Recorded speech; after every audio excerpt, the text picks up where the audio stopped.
प्रधानमंत्री ऋण मोचन की योजना से लेकर के प्रधानमंत्री किसान सम्मान निधि की योजना तक हर एक क्षेत्र में आज किसान को डीबीटी के माध्यम से धनराशि जाती। देश में आज के दिन पर प्रधानमंत्री किसान सम्मान निधि में 2,61,000 से अधिक किसानों को 80,000 करोड़ रुपए से अधिक की धनराशि डीबीटी के माध्यम से उनके खातों में गई है। प्रदेश के अंदर सिंचाई की क्षमता में व्यापक बढ़ोतरी हुई है। ये वही प्रदेश है वर्षों से जहां पर सिंचाई की परियोजनाएं लंबित पड़ी हुई थी। अर्जुन सहायक हो, बाणसागर हो, सरयू नहर राष्ट्रीय परियोजना हो, 40 वर्षों से योजनाएं लंबित पड़ी हुई थी।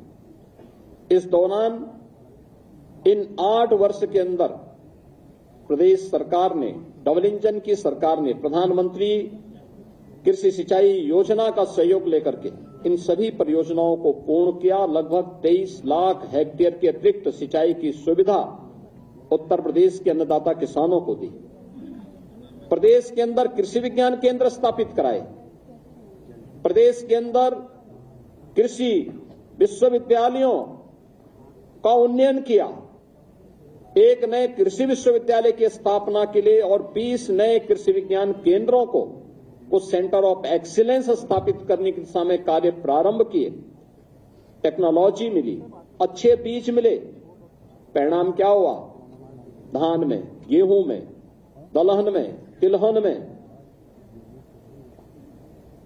श्रीअन्न में, हर एक सेक्टर में उत्तर प्रदेश एक नई स्पीड के साथ आगे बढ़ता हुआ दिखाई दिया।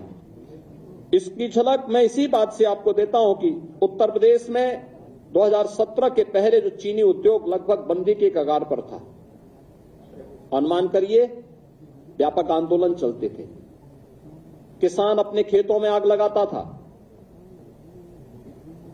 वर्षों तक जब 2017 में हम लोग आए थे तो 2008-9 से लेकर के 2017 तक गन्ना किसानों का गन्ना मूल्य का हजारों करोड़ रुपया बकाया था चीनी मिलों पर। सरकारें चीनी मिलों को औने पौने दाम पे बिक रही थी। आज भी माननीय उच्चतम न्यायालय में मामला चल रहा है, लेकिन हमारी सरकार आई, हमने एक भी चीनी मिल को बंद नहीं किया। बंद चीनी मिलों को रिवाइव किया। उत्तर प्रदेश के अंदर इस दौरान हम लोगों ने 3 नई चीनी मिलों की स्थापना की, 6 चीनी मिलों की पुनर्संचालन की कार्रवाई की, 38 चीनी मिलों का विस्तार किया और वर्तमान में 122 चीनी मिलें प्रदेश के अंदर क्रियाशील हैं।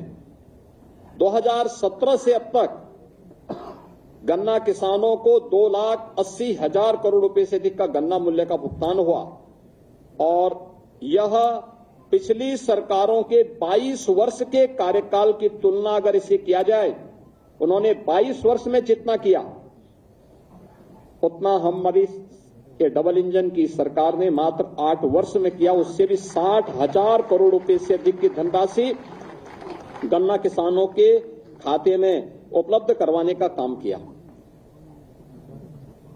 इथेनॉल के नए प्लांट लगाए।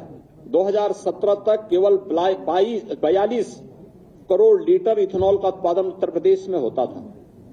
आज के दिन पर यह 177 करोड़ लीटर इथेनॉल का उत्पादन उत्तर प्रदेश के अंदर हो रहा है, जिससे अन्नदाता किसानों को सर्वाधिक लाभ हो रहा है। इसी प्रकार से चाहे गन्ना उत्पादन में, चाहे वह खाद्यान्न उत्पादन में हो या फिर फल एवं सब्जी के उत्पादन में भी आज उत्तर प्रदेश नंबर 1 पर फिर से आया है और उत्तर प्रदेश के अन्नदाता किसानों के जीवन में व्यापक परिवर्तन देखने को मिला है। पीएम कुसुम योजना के अंतर्गत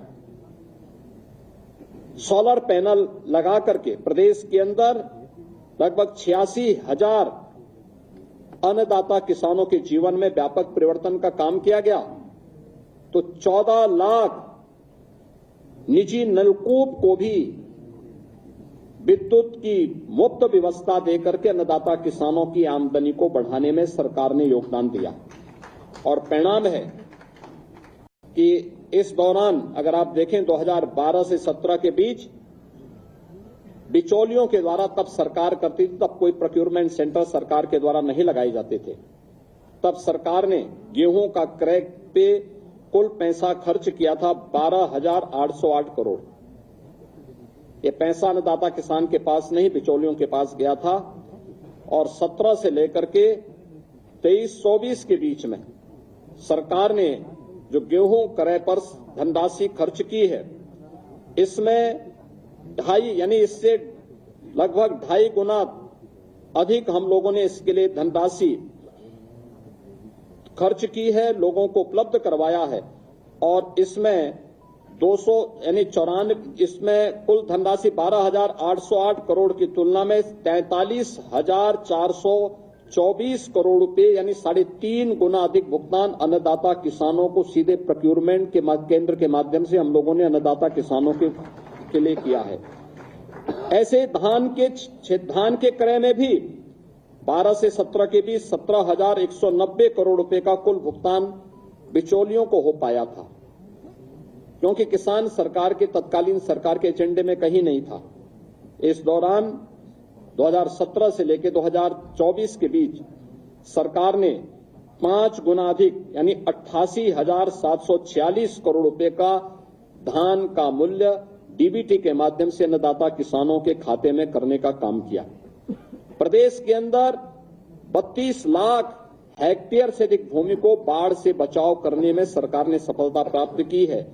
और मुख्यमंत्री कृषक दुर्घटना बीमा के अंतर्गत हर अन्नदाता किसान को, उनके परिवार के सदस्यों को, बटाईदार को भी हम लोगों ने 5 लाख रुपए की सुरक्षा बीमा का कवर किया कि अगर कभी बाढ़ से, आकाशीय बिजली से या किसी अन्य दुर्घटना से, एक्सीडेंट से या वन्य जीव संघर्ष में उनकी दुखद मौत होती है तो सरकार इसके लिए उन्हें 5 लाख रुपए की एक सुरक्षा बीमा का कवर भी देगी। और आज हम लोग लगातार इस योजना के माध्यम से प्रदेश के सभी किसानों को आच्छादित किए हुए हैं।